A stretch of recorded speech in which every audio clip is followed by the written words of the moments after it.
നാടോടി കഥകൾ കേൾക്കാൻ ഇഷ്ടപ്പെടുന്ന എല്ലാവർക്കും ടൈൽസ് ഓഫ് ജിപ്സിയിലേക്ക് സ്വാഗതം. മൂകാംബിക യാത്രയുടെ രണ്ടാമത്തെ അധ്യായമാണിത്. ഇന്നലെ നമ്മൾ കുടജാദ്രി പോയി അവിടെ നിന്ന് നേരെ തിരിച്ച് മൂകാംബികയിൽ വന്നു. അപ്പോൾ റൂംസും കാര്യങ്ങളൊക്കെ എടുത്തിരുന്നത് അമ്പലത്തിൻ്റെ തൊട്ടടുത്ത് തന്നെയുള്ള ഹോട്ടലിലായിരുന്നു, ലോഡ്ജിലായിരുന്നു. അവിടെ ഒരു റൂം നല്ല അത്യാവശ്യം മോശമില്ലാത്ത രീതിയിലുള്ള ഫാമിലി സെറ്റപ്പുള്ള ഒരു റൂമായിരുന്നു. അവിടെ അഡ്വാൻസ് അടക്കം പേ ചെയ്തത് 1000 രൂപയായിരുന്നു. ആ 1000 രൂപയിൽ നമ്മൾ തിരിച്ചവിടെ നിന്ന് വെക്കേറ്റ് ചെയ്ത് ഇറങ്ങുമ്പോൾ 500 രൂപ നമ്മുടെ കൈ കിട്ടും. മറിച്ച് റൂമിന് 500 രൂപയാണ് അവിടുത്തെ പ്രൈസ് റേറ്റ്. അത്യാവശ്യം നല്ല വലിപ്പമുള്ള റൂമും കാര്യങ്ങളൊക്കെ തരുന്നത്, നീറ്റ് ആൻഡ് മെയിൻറ്റെയിൻ ചെയ്ത് വെച്ചിരിക്കുന്നതായിരുന്നു. ഫാമിലി താമസിക്കാൻ വേണ്ടി മാത്രമായിട്ട് സ്പെഷ്യലി എന്നൊക്കെ പറയുന്ന പോലെ ചിലവ് കുറഞ്ഞ ലോ ബഡ്ജറ്റിൽ ഒതുങ്ങാവുന്ന തരത്തിലുള്ള നല്ല റൂമായിരുന്നു അവിടുന്ന്. അപ്പോൾ ഇനി ഇവിടെ നേരെ പോകുന്നത് ഉടുപ്പി ശ്രീകൃഷ്ണ ക്ഷേത്രത്തിലേക്കാണ്. ഇവിടുന്ന് ഒരു 75 കിലോമീറ്ററോളം ദൂരമുണ്ട്. അവിടെ നിന്ന് ഉച്ചയ്ക്ക് ക്ഷേത്ര ദർശനമൊക്കെ കഴിഞ്ഞിട്ട് ഉടുപ്പി സ്റ്റേഷനിൽ നിന്ന് മുരുടേശ്വര, പിന്നെ ലോങ് നൈറ്റ് ആണ് ട്രെയിന് ബാക്ക് ടു കോഴിക്കോടേക്ക്. വടകര വഴിയാണ് പോകുന്നത്. അവിടെ തിരിച്ച് നേരെ നാട്ടിലേക്കാണ്. അങ്ങനെയാണ് പ്ലാൻ ചെയ്തിരിക്കുന്നത്. അപ്പോൾ ഇന്ന് തന്നെ ഏകദേശം 150 കിലോമീറ്ററോളം ഓടാനുണ്ട്. ക്ഷേത്രത്തിന് മുന്നിൽ നിന്ന് ഏകദേശം 700-800 മീറ്ററാണ് കൊല്ലൂർ മൂകാംബിക ബസ് സ്റ്റാൻഡിലേക്കുള്ളത്. അപ്പോൾ രാവിലെ തന്നെ നടക്കാനുള്ളൊരു മൂടുള്ളത് കൊണ്ട് ഞാനും അമ്മയും കൂടെ അങ്ങോട്ട് നടന്നു. അപ്പോൾ ഇവിടെ നിന്ന് ഇനി ഡയറക്റ്റായിട്ട് ഉടുപ്പിയിലേക്ക് ബസ്സുണ്ട്. ഒരു 10-20 മിനിറ്റ് കഴിഞ്ഞിട്ടാണ് ബസ്സുള്ളത്. അപ്പോൾ ഇവിടുന്ന് മംഗളൂരു, മൈസൂർ, ബാംഗ്ലൂരു എല്ലാ സ്ഥലത്തേക്കും ബസ്സുണ്ട്. നമ്മൾ കേരള ബസ്സുണ്ട്, കേരള RTC, കർണാടക RTC, പോലെ തന്നെ ഇവിടെ പ്രൈവറ്റ് ബസ്സും കാര്യങ്ങളൊക്കെ അവൈലബിൾ ആണ്. ഇവിടെ വന്ന് കുറച്ച് സമയം ഇരുന്നാൽ എല്ലാ ബസ്സും നമ്മുടെ കണ്ണു മുന്നിൽ തന്നെ വരും. പക്ക ഒരു കേരള സ്റ്റൈൽ ടച്ച് ഉള്ളൊരു സ്ഥലം പോലെയാണ് എനിക്ക് കണ്ടിട്ട് തോന്നുന്നത്. ഫസ്റ്റ് വ്യൂ തന്നെ എല്ലാവരും ഡ്രസ്സിങ് സ്റ്റൈലും ഇവിടുത്തെ അന്തരീക്ഷവും ചുറ്റുപാടൊക്കെ കേരള സ്റ്റൈൽ പോലെ തന്നെയാണ് എനിക്ക് തോന്നുന്നത്.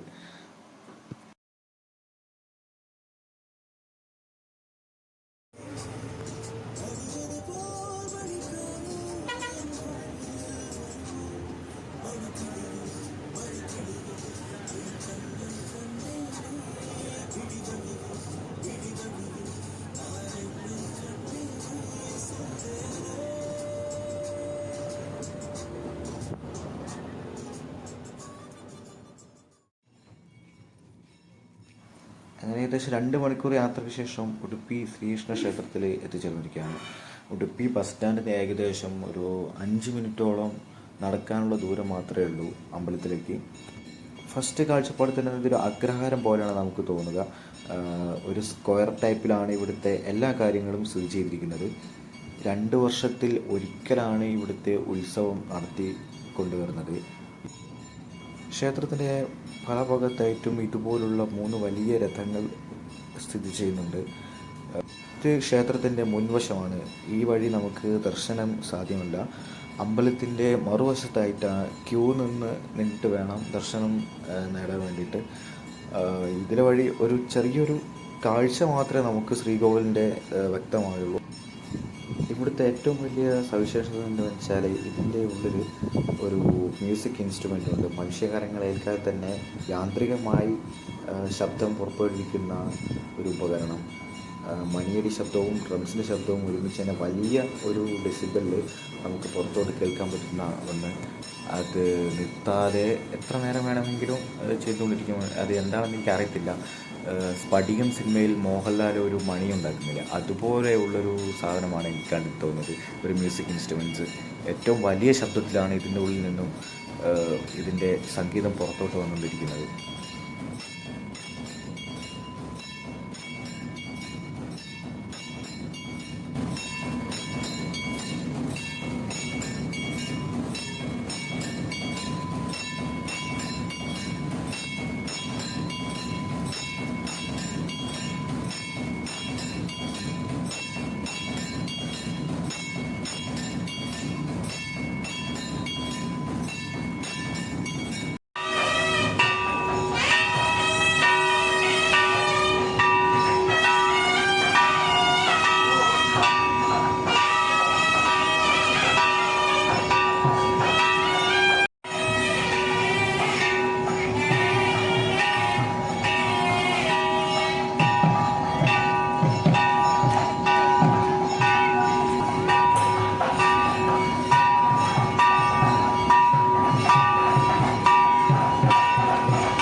ലഗേജും ചെരുപ്പും കാര്യങ്ങളൊക്കെ സൂക്ഷിക്കാനുള്ള സൗകര്യങ്ങളുണ്ട്.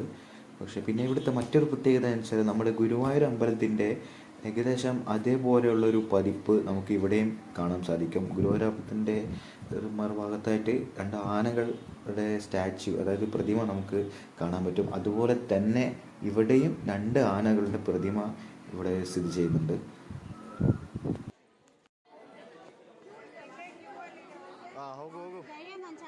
ಮುಂದೆ ಹೋಗು. ಹಲೋ ಹೋಗು ಹೋಗು.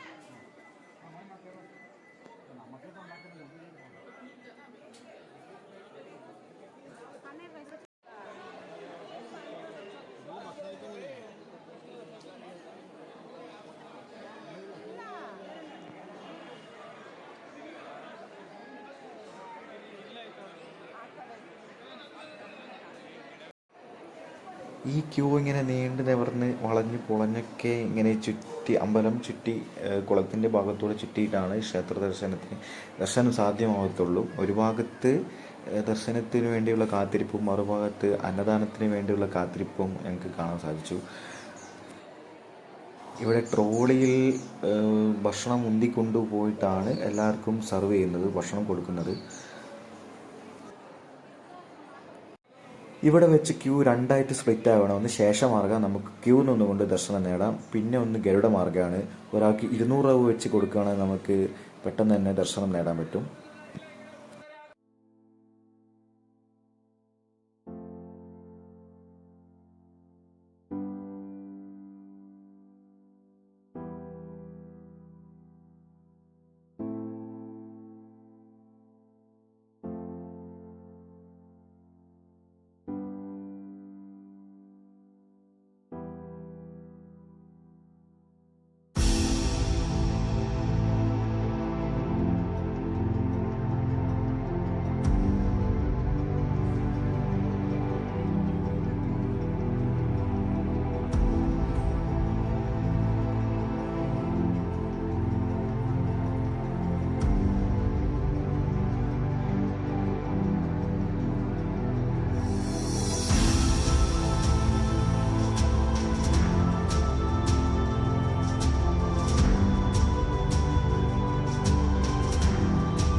പിന്നെ ക്യൂ നിൽക്കുന്ന ഒരു ഭാഗത്തായിട്ട് ഗ്രിൽസ് വെച്ചിട്ടുണ്ട്, കമ്പിയുണ്ട്. ആ ഗ്രില്ലിൻ്റെ മുകളിൽ സ്റ്റാർട്ടിങ് ടു എൻഡ് വരെ മന്ത്രത്തകിടും ചരടും വളയും ഇങ്ങനെ പറഞ്ഞിട്ട് അരക്കെട്ടുന്ന എല്ലാ സാധനങ്ങളൊക്കെ കെട്ടി വെച്ചിട്ടുണ്ട്. കാണുമ്പോൾ തന്നെ ഒരു വൃത്തികേട് പോലെ തന്നെയാണ് എനിക്ക് തോന്നിയത്.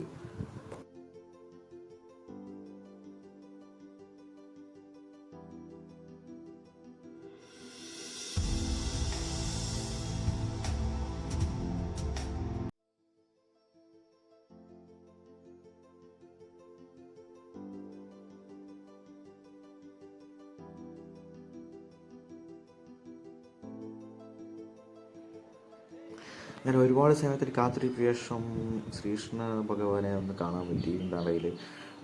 അതിനുശേഷം ഞങ്ങൾ ചെന്നത് അന്നദാനത്തിൻ്റെ ഭാഗത്തേക്കാണ്.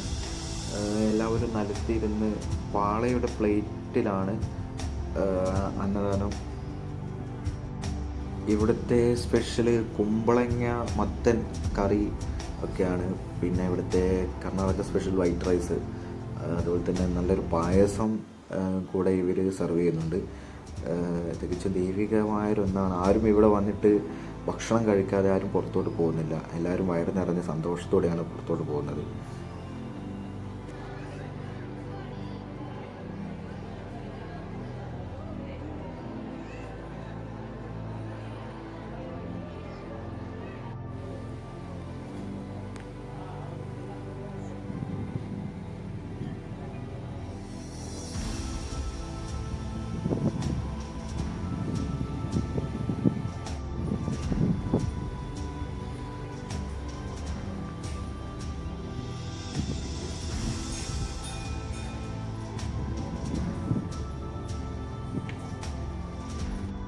ശ്രീകൃഷ്ണ ക്ഷേത്രത്തിൻ്റെ തൊട്ടടുത്തായിട്ട് തന്നെ 2 ശിവൻ്റെ പ്രതിഷ്ഠകൾ ഉള്ള അമ്പലമുണ്ട്.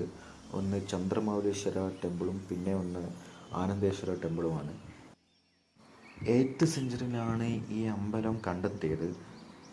പക്ഷേ ഈ അമ്പലം ആരാണ് സ്ഥാപിച്ചതോ ഈ പ്രതിഷ്ഠ ഇവിടെ ആരാണ് സ്ഥാപിച്ചത് എന്ന് ഒരു റെക്കോർഡ്സിലും നമുക്ക് കാണാൻ പറ്റില്ല. ഇവിടുത്തെ ഒരു തന്ത്രി പറഞ്ഞ അറിവാണ് എനിക്കുള്ളത്. പിന്നെ ഇവിടുത്തെ ബാക്കി ഉള്ള കഥയാണ് ഇനി അടുത്തതായിട്ട് മുരുടേശ്വരയുള്ളത്. അപ്പോൾ അവിടുത്തെ കുറേ കഥകളൊക്കെ പുള്ളിക്കാരൻ പറഞ്ഞു തരുന്നുണ്ടായി.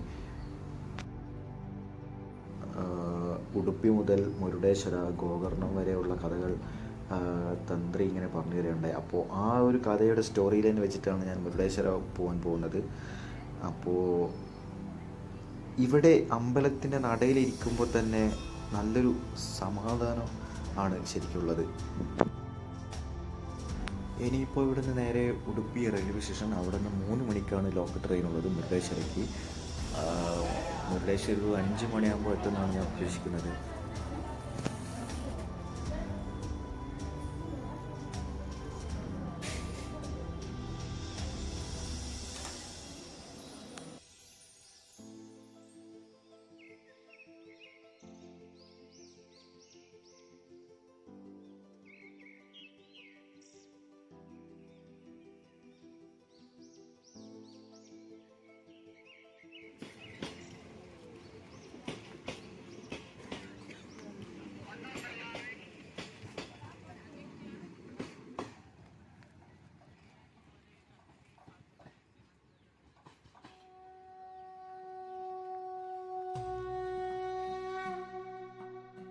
മുരുടേശ്വര റെയിൽവേ സ്റ്റേഷനിൽ ഒരു 50 രൂപ ഓട്ടോ ചാർജിൽ നമുക്ക് മുരുടേശ്വര ബീച്ച് വരെ അമ്പലം വരെ എത്തിച്ചേരാൻ പറ്റും.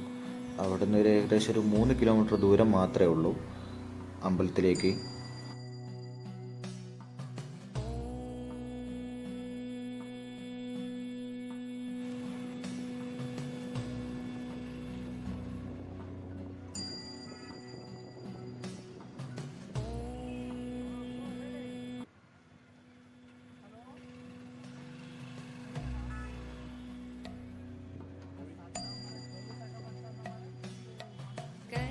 चरणकृतं वाक्कायजं कर्मजं वा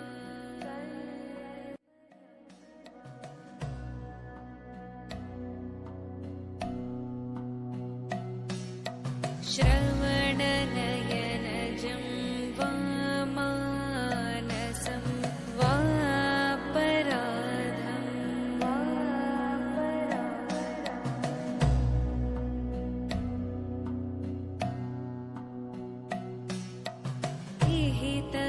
विहितं वा सर्वमेतत्क्षमस्व.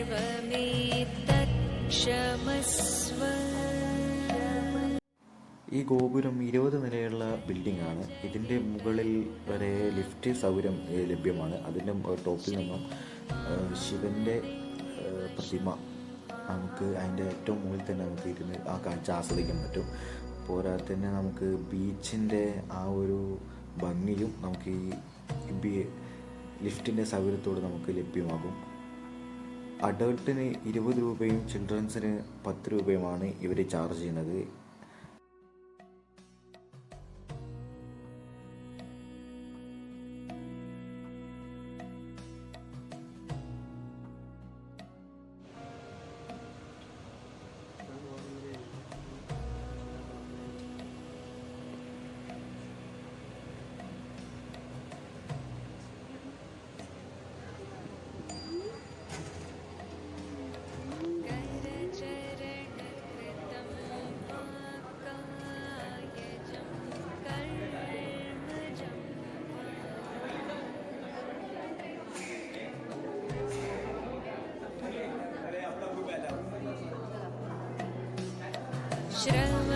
श्रवणनयनजं वा मानसं वा पराधं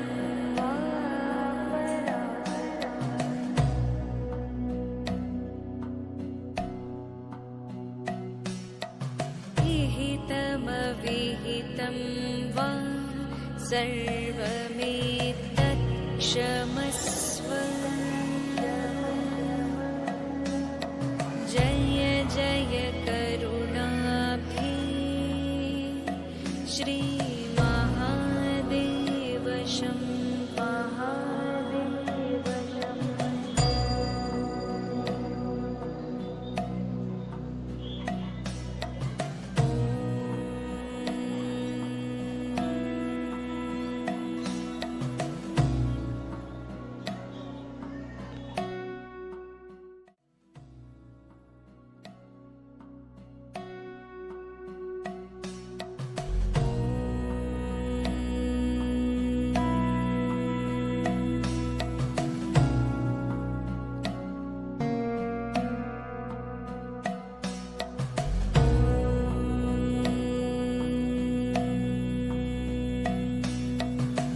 करचरणकृतं वा कायजं कर्मजं वा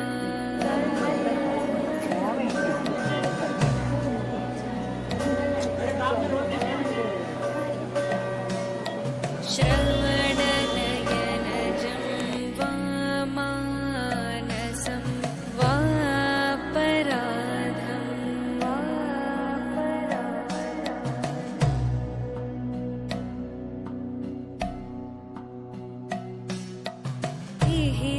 विहितमविहितं वा सर्वमेतत्क्षमस्व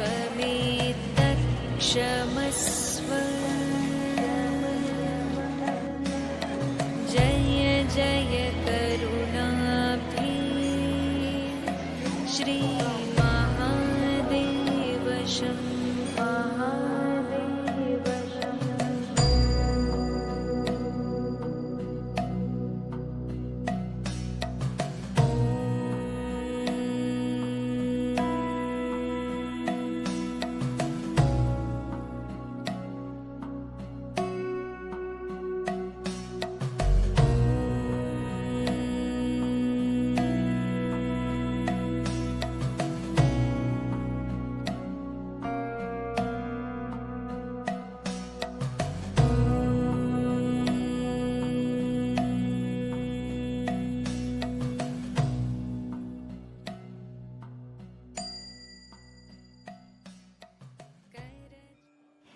മുരുടേശ്വരയിലെ മറ്റൊരു ആകർഷണമാണ് ഇവിടുത്തെ ഒരു ഗുഹാശില്പങ്ങൾ. സാക്ഷാൽ ലങ്കേശ്വരനെ നമുക്ക് എല്ലാവർക്കും അറിയാം. ലങ്കേശ്വരനായ രാവണൻ കടുത്ത ഒരു ശിവഭക്തനായിരുന്നു. അങ്ങനെയൊക്കെ ഒരു നാൾ സാക്ഷാൽ ലങ്കേശ്വരൻ തപസ്സിരുന്ന് കൈലാസനാഥൻ്റെ ശിവൻ്റെ നെഞ്ചിലെ ശിവലിംഗത്തിന് വേണ്ടി തപസ്സിരുന്ന് ശിവൻ്റെ നെഞ്ചിലെ ഈ പവർഫുൾ ആയിട്ടുള്ള ശിവലിംഗം രാവണൻ്റെ കയ്യിലെത്തിപ്പെട്ടാലുള്ള ദോഷങ്ങളെപ്പറ്റി അന്നേ നല്ല ചർച്ചകളും കാര്യങ്ങളൊക്കെ നടന്നിരുന്നു. നാരദൻ മഹാവിഷ്ണുവിൻ്റെ അരികിൽ പോയി കാര്യം അവതരിപ്പിക്കുന്നതും അങ്ങനെ എല്ലാ സ്റ്റോറി ലൈനായിട്ട് തന്നെ ഇവിടെ കറക്റ്റായിട്ട് എല്ലാം പ്രതിഷ്ഠിച്ചിട്ടുണ്ട്. കടുത്ത ശിവഭക്തൻ ആണ് എന്ന് തെളിയിക്കാൻ വേണ്ടി തന്നെ തൻ്റെ രാവണൻ്റെ ഇഷ്ടദേവനായ ശിവന് വേണ്ടി താൻ കടുത്ത ശിവഭക്തനാണ് എന്ന് തെളിയിക്കാൻ പല കാര്യങ്ങളും അദ്ദേഹം ചെയ്യുന്ന രംഗങ്ങളും ശില്പങ്ങളും എല്ലാം നമുക്കിവിടെ കാണാൻ സാധിക്കും.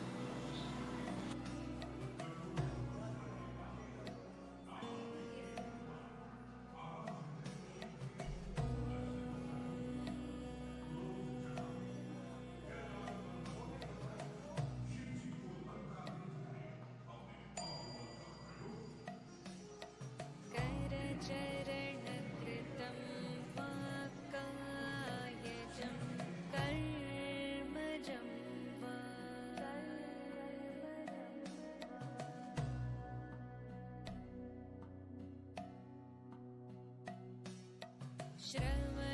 श्रवणनयनजं वा मानसं वापराधं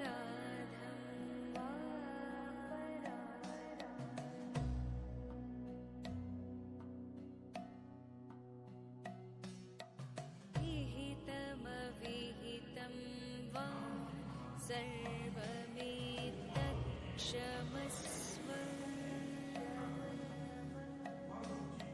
जय जय करुणाब्धे श्री അങ്ങനെ കാലങ്ങൾ നീണ്ട തപസ്സിൻ്റെ ഫലമായി ലങ്കേശ്വരൻ്റെ മുന്നിൽ സാക്ഷാൽ കൈലാസനാഥൻ പ്രത്യക്ഷപ്പെട്ടു. തൻ്റെ നെഞ്ചിലെ സ്പെഷ്യലായിട്ടുള്ള ശിവലിംഗം രാവണന് വേണ്ടി നൽകുകയാണ്. കൈലാസനാഥനെ പ്രീതിപ്പെടുത്താൻ എന്ന വണ്ണം തൻ്റെ തപസ് അത്രയ്ക്കും കഠിനമാണെന്ന് തെളിയിക്കാൻ വേണ്ടി രാവണൻ തൻ്റെ 5 തലകളും മുറിച്ചു മാറ്റി ശിവന് വേണ്ടി സമർപ്പിക്കുകയാണ് ഉണ്ടായിരുന്നത്. അതിൽ തൃപ്തി കൊണ്ട മഹാദേവൻ ശിവൻ തൻ്റെ നെഞ്ചിലെ ശിവലിംഗം രാവണന് ദാനമായി നൽകുകയാണ്.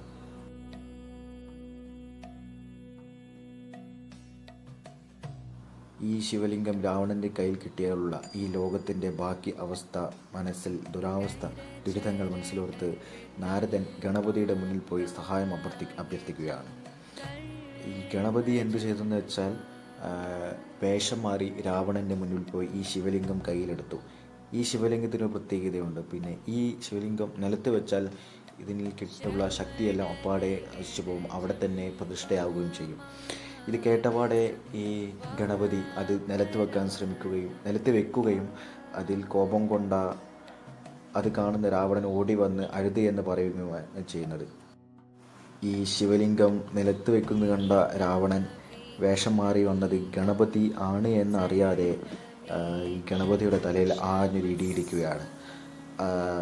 പക്ഷേ ഈ ശിവലിംഗം നിലത്ത് വെച്ചതോടെ അവിടെ തന്നെ പ്രതിഷ്ഠയായി. ഇത് അറിയാത്ത രാവണൻ അത് എടുക്കാനുള്ള പല ശ്രമങ്ങളും നടത്തി. പക്ഷേ അത് അവിടെ പ്രതിഷ്ഠയായി എന്നാണ് ഐതിഹ്യം ഉള്ളത്.